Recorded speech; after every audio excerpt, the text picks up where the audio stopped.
Pemirsa, Pemkab Bangli segera membentuk Satuan Tugas atau Satgas Ketahanan Pangan.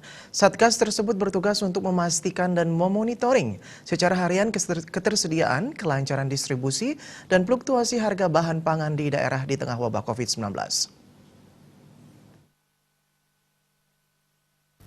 Kepala Dinas Pertanian, Ketahanan Pangan dan Perikanan PKP Kabupaten Bangli, Iwayan Sarme mengatakan, pembentukan Satgas Ketahanan Pangan adalah untuk menindaklanjuti surat edaran SE dari Menteri Dalam Negeri.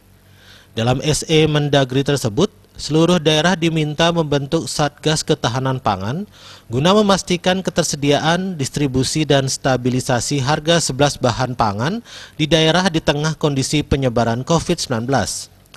Adapun 11 bahan pangan yang dimaksud diantaranya adalah beras, jagung, bawang merah, bawang putih, cabai, daging, telur, gula pasir, dan minyak goreng. Satgas Ketahanan Pangan akan diketuai Sekretaris Daerah Sekda. Setiap hari, Satgas harus melaporkan kondisi ketahanan pangan di daerah melalui alat komunikasi kepada Gubernur dengan tembusan kepada Mendagri.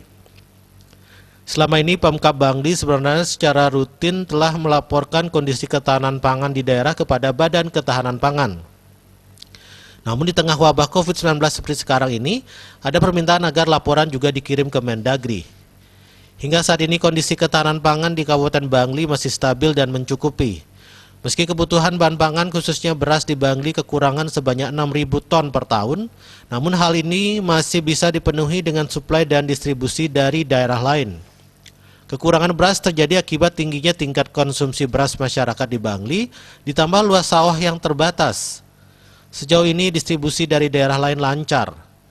Harga juga tidak melonjak dan masyarakat masih mampu membeli bahan pangan. Bahan pangan lainnya berdasarkan hasil pemantauan pihaknya di pasaran harganya masih cukup stabil. Deyurina Bali Pos Bangli melaporkan.